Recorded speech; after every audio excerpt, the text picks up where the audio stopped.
अब एक मिनट के लिए सोच लो कि हनुमान जी अगर कोटा में कहीं पढ़े होते, आईआईटी और जेईई, जहां वीडियो बनाने वाले कहते कि अपना हिलाते रहो, और विदेशों में ये लंगोट हो नहीं सकता था क्योंकि उनकी सभ्यता जानवरों के चमड़े से बनी हुई है। ये तो हिंदुस्तान था जिसने कॉटन पैदा किया अपने खेतों में, हमने कपास दिया। स्वामी जी, ब्रह्मचर्य क्या है एंड ब्रह्मचर्य की आवश्यकता क्यों है? नमस्कार, बहुत बढ़िया प्रश्न आपका कि ब्रह्मचर्य की आवश्यकता क्या है, ब्रह्मचर्य क्या है और ब्रह्मचर्य कैसे मेंटेन किया जाए। देखिए, जो भी धर्म का शास्त्र के अनुसार मैं अगर मैं कहूँ तो सनातन धर्म में ब्रह्मचर्य की बहुत बड़ी व्याख्या दी गई है, महिमा गाई गई है। इसको हम समझेंगे कि सनातन धर्म की दृष्टि से तो ब्रह्मचर्य है ही है, दूसरे धर्म और दर्शनों में भी ब्रह्मचर्य को उतना ही महत्व है, क्योंकि ब्रह्मचर्य के बिना आप कभी भी उन ऊंचाइयों को नहीं छू पाते हो जिन ऊंचाइयों के लिए आप अधिकारी हो। क्योंकि विवेकानंद कहते हैं अमृतस्य पुत्र, हम अमृत की संतान हैं। भगवान राम के जीवन का ब्रह्मचर्य, भगवान कृष्ण के जीवन का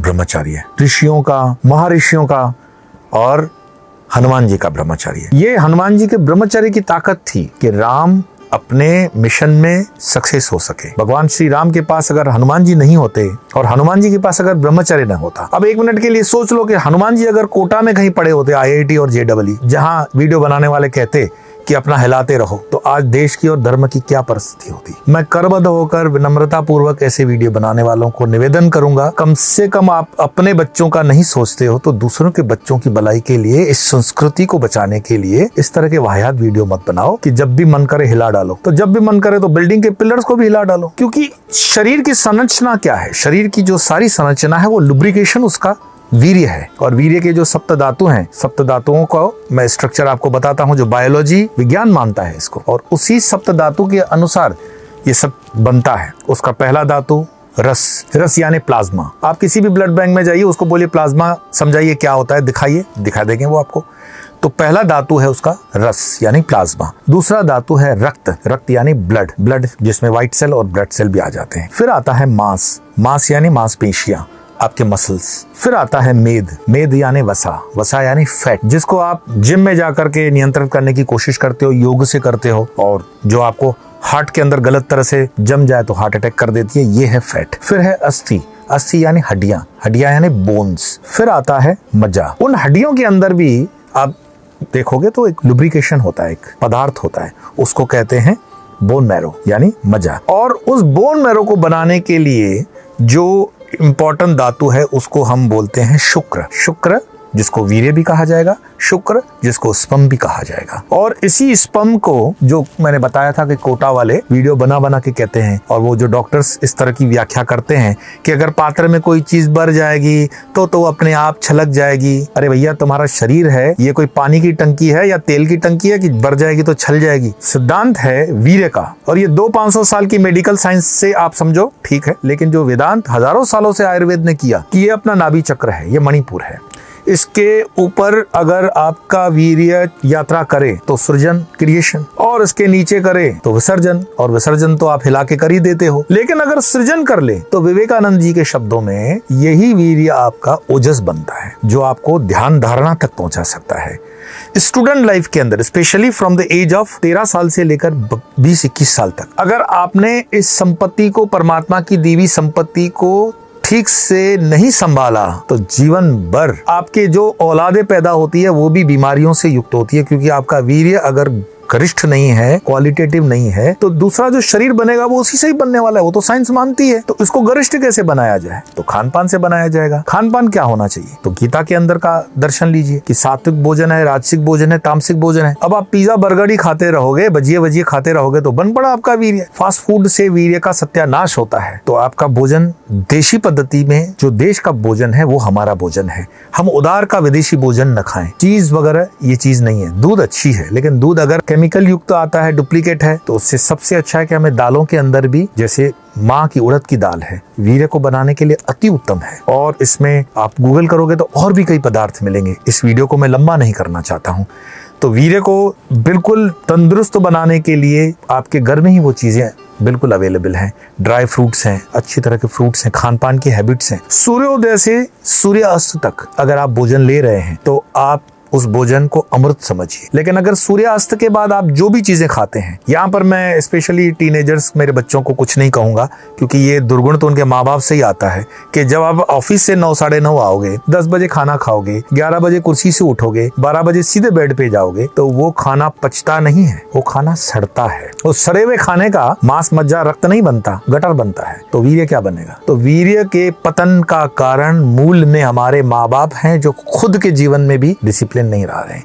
और अगर इसको आपने अच्छे प्लानिंग देना है तो कोई बच्चे की प्लानिंग करने से पहले भी, कंसीव करने से पहले भी गर्भाधान संस्कार है। ऐसा नहीं है कि बस वो सलमान रश्दी की बुक है मिडनाइट चिल्ड्रन, रात में जानवर भी पैदा कर लेते हैं, सुअर, कुत्ते, ये बच्चे पैदा कर लेते हैं। ये सेक्सुअल एक्ट के बच्चे हैं। मनुष्य का बच्चा सेक्सुअल एक्ट से नहीं होता है, लव के एक्ट से होता है, प्रेम के एक्ट से होता है, ध्यान के एक्ट से होता है। तो उसके लिए एक पद्धति दी हुई है कि आप गर्भाधान करें। गर्भाधान से हम आह्वान करते हैं अच्छी आत्माओं को, वही अच्छी आत्माएं फिर गर्भ में आती हैं। बाकी आज की तारीख में हम कहते हैं कि इतने बड़े परिवार का आदमी कैसे करप्ट हो गया, चोर हो गया, पैसा खाकर देश से भाग गया, क्रिमिनल हो गया। ये उसके कर्म तो हैं ही, लेकिन वीर्य भी उसका प्रदूषित रहा होगा उस बाप का, उस वजह से ये सब चीजें होती है।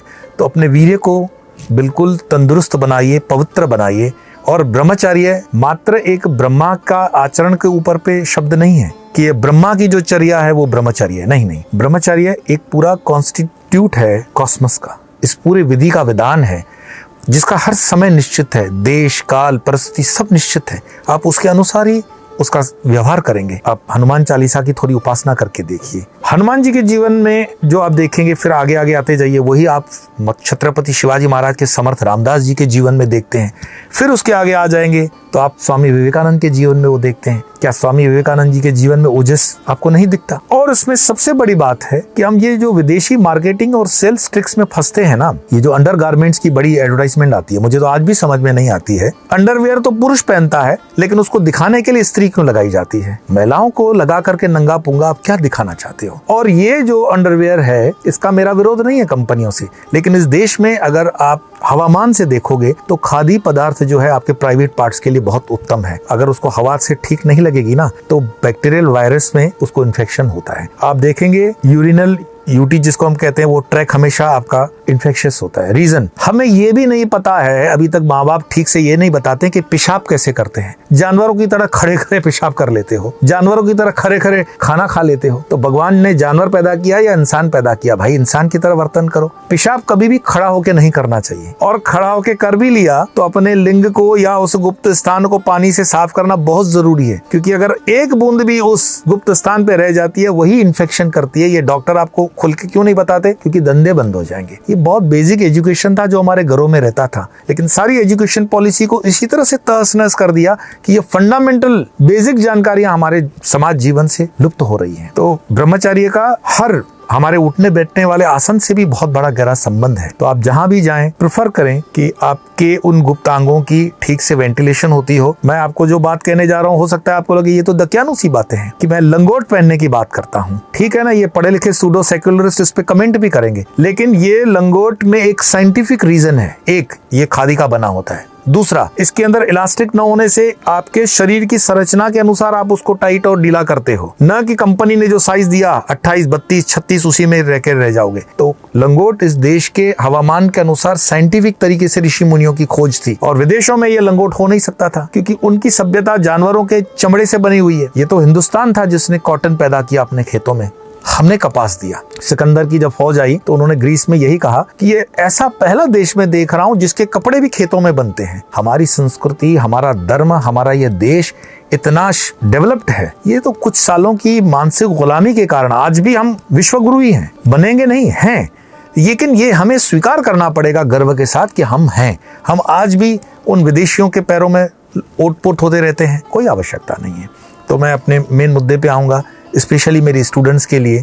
मैं जहाँ JEE नीट के इंजीनियर्स होते हैं, डॉक्टर्स होते हैं, या दूसरे फैकल्टीज के भी होते हैं, आप IAS IPS की तैयारी भी कर रहे हो, ये बॉडी का लुब्रिकेशन है। Sperm is lubrication of your body. इसको जितना आप मिसयूज करोगे आने वाले दिनों के अंदर, आप जिस क्रम से मैंने आपको सप्त धातु की वो बताई थी, वो सप्त धातु आपका अफेक्टेड होगा। इसी से मांसपेशियों का विकार होगा, इसी से ब्लड आपका पतला हो जाएगा, इसी से आपकी मेधा नारी खत्म हो जाएगी, आपकी स्मृति चली जाएगी, और स्मृति प्रत्यंशात बुद्धिनाशात। गीता के अंदर जो श्लोक दिए हुए हैं उसका बिल्कुल क्लियर कट है। तो ब्रह्मचर्य का पालन इसीलिए नहीं करना है कि हमें कसे तो कसाई बहावे तो बैल, जो भी है वो बैलेंस में होगा। समय आएगा और समय पे ये चीजें बड़ी अच्छी लगती है, लुभावनी लगती है, बहुत हमें एक्साइटेड करती है, और वो जो क्षणिक आनंद की अनुभूति देता है ना, वो क्षणिक आनंद जो है आपका परमानंद के आनंद से डिस्कनेक्ट कर देगा आपको। तो इस क्षणिक आनंद से थोड़ा सा ऊपर उठें, इस आनंद को समझें, और जो भी आपके मार्गदर्शक हों जेन्युइन प्रामाणिक, उनके साथ इसकी चर्चा करें, खुलकर चर्चा करें। सेक्स कोई बुरी चीज नहीं है, सेक्स परमात्मा द्वारा क्रिएट है। हम और आप सबकी उत्पत्ति इसी से होती है। अगर वात्सायन ने काम शास्त्र नहीं लिखे होते, काम सूत्र नहीं लिखा होता, ऐसा ग्रंथ दुनिया में किसी ने नहीं लिखा, और वात्सायन जी खुद ब्रह्मचारी हैं, बताइए, और लिखा है काम सूत्र। इसी में रति और बाकी की चीजों का उल्लेख आता है। हमारे देश के कभी जाइए, यात्रा करिए, खजुराहो के मंदिरों को देखिए, और खजुराहो के मंदिरों को देखने के लिए वो जो चिल्लर है ना, चवन्नी साहब लोग, वो फोटो दिखाएंगे, वो कमेंट करेंगे जो आपको उत्तेजित करता है, पर उसका मर्म समझिए। मंदिर के बाहर के वो चित्र आपको क्या बताते हैं कि अपनी काम वासनाओं को बाहर छोड़ दो भाई, मंदिर के गर्भगृह तक मत ले आओ। तो ये काम वासनाएं जो हमारी हैं, ये स्कूल कॉलेजों के भीतर घुस गई है, क्योंकि हमारे टीचर्स के मन में भी वो घुसा हुआ है। उसमें से हमें उठना पड़ेगा और कहीं ना कहीं से प्रारंभ करना पड़ेगा। तो ब्रह्मचर्य एक अति उत्तम व्यवस्था है। ये ब्रह्मचारी की जो व्यवस्था है, ये स्पेशली 13 से 20 साल के लिए बहुत जरूरी है, क्योंकि यही वो समय होता है जब आपका शरीर भी निर्माण होता है, मस्तिष्क भी निर्माण होता है, बुद्धि निर्माण होती है। इसमें इसका अपव्यय यानी विनाश, पूरी तरह से विनाश। उसको संभालने के लिए आपको अपने खान पान पे थोड़ा सा ध्यान दीजिए, और साधना के हिसाब से मैं समझता हूँ आजकल समय बहुत कम है, हनुमान चालीसा वगैरह करिए, दुर्गा चालीसा करिए, भगवान शिव जी की थोड़ी बहुत उपासना करिए, और दूसरा जिस भी तरह से प्रार्थना कर सकते हैं दूसरे धर्म वाले, प्रार्थना में रहिए, अपने धर्म का पालन करिए, और अपने जीवन को आनंदमय, सुखमय और समृद्ध बनाइए। इसी समृद्धि के कारण आपका जीवन और आपकी आने वाली जनरेशन्स, आपके आने वाले बच्चे समृद्ध बनेंगे। तो बीमारों को पैदा मत कीजिए, इस वीर्य का संरक्षण कीजिए, ब्रह्मचर्य का पालन कीजिए। आज इतना ही, फिर मिलेंगे इसी चैनल पर। स्वामी योग।